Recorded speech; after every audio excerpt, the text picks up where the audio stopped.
jeopardizing their future. You are also putting others in danger. Criminal activities come with severe consequences such as fine in jail, legal fees in other courts, or death penalties. A number of individuals that serve time in prison have committed accumulated crimes.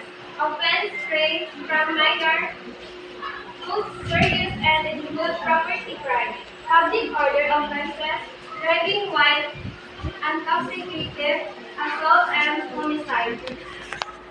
So based sa gambal mo ate, di ba? For example, nag-drive ang isang katao na lasing.